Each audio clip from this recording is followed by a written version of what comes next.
Hi friends, இன்றைக்கி night idli தான் ஊற்றுறேன். இவங்களுக்கெல்லாம் பார்த்தீங்கன்னா இட்லி ஊற்றக்கூடாதாங்க, சப்பாத்தி செய்யுங்க, இல்லைனா நூடுல்ஸ் செய்யுங்க அப்படின்னாங்க. சூர்யா நூடுல்ஸ் இருக்குல்ல, அது செய்யுங்க. இவங்களுக்கு நைட்டெல்லாம் விதவிதமாக சாப்பிட்ணும். எப்பயுமே விதவிதமாக சாப்பிட்டுட்டு இருந்தால் எப்படிங்க? எனக்கு பார்த்தீங்கன்னா 8 மணிக்கெலாம் தூக்கம் வந்துடும்.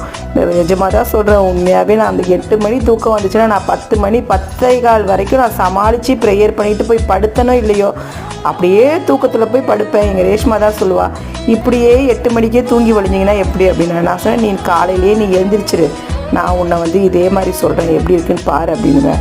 டெய்லியும் இப்படி தானே, நான் டெய்லியும் இப்படி தான் நான் தூங்குவேன் அப்படின்னு சொல்லுவேங்க.